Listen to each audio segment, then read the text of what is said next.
एक छोटे से गांव में रामू किसान नाम का एक गरीब किसान रहता था।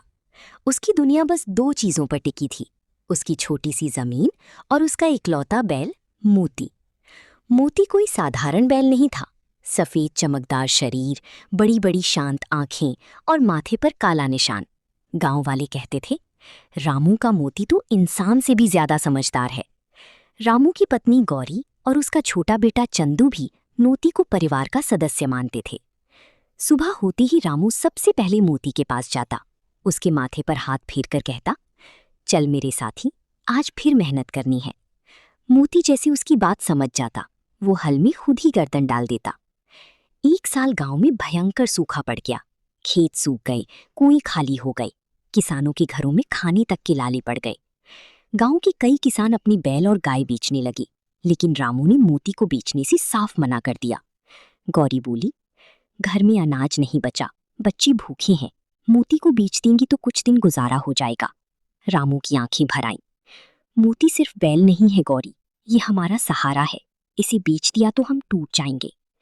मोती पास खड़ा सब सुन रहा था। उसने धीरे से रामू के कंधे को अपनी नाक से छुआ। गांव में लाला हरीराम नाम का एक लालची साहूकार रहता था। उसकी नजर काफी समय से मोती पर थी। एक दिन वो रामू के घर आया। रामू, तेरे पास पैसे नहीं है, कर्ज बढ़ता जा रहा है, बैल बेच दे मुझे। रामू ने हाथ जोड़ लिए। लाला जी, कुछ दिन और दे दो। लाला हंस पड़ा। ठीक है, लेकिन अगली अमावस्या तक पैसे नहीं दिए तो बैल मेरा। ये सुनकर चंदू रोने लगा। बाबा, मोती को मत जाने देना। रामू ने बेटी को सीने से लगा लिया। उस रात रामू बहुत परेशान था। घर में सब सो गए, लेकिन उसे नींद नहीं आई। अचानक बाहर से आवाज आई। रामू बाहर निकला तो देखा मोती बार बार रस्सी खींच रहा था, जैसे कहीं ले जाना चाहता हो।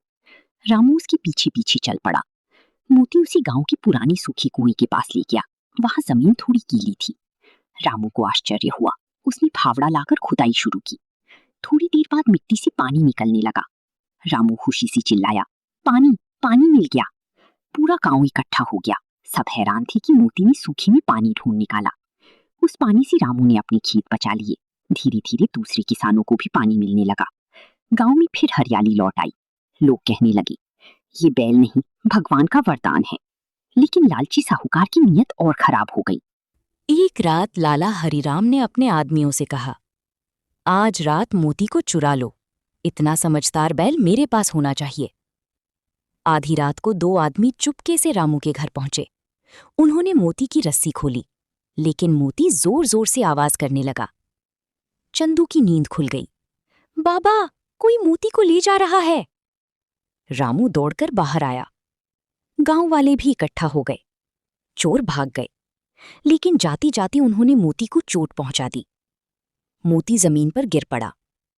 रामू रो पड़ा, मेरे दोस्त, आंखें खोल। चंदू मोती के गले लगकर रोने लगा। पूरा गांव उदास हो गया।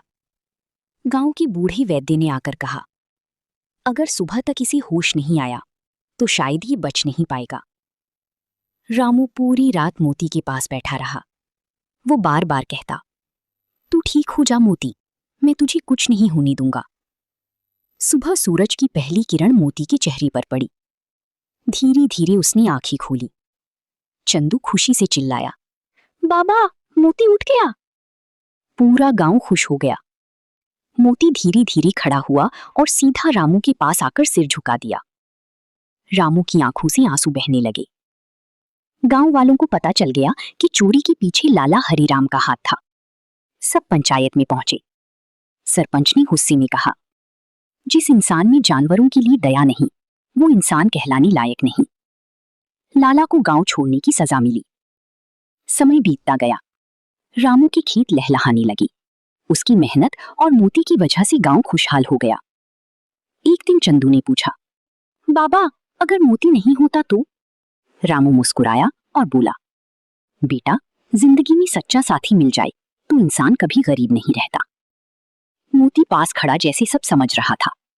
धीरे से उसने अपनी घंटी हिलाई। टन टन, और पूरी खेत में खुशियों की आवाज गूंज उठी।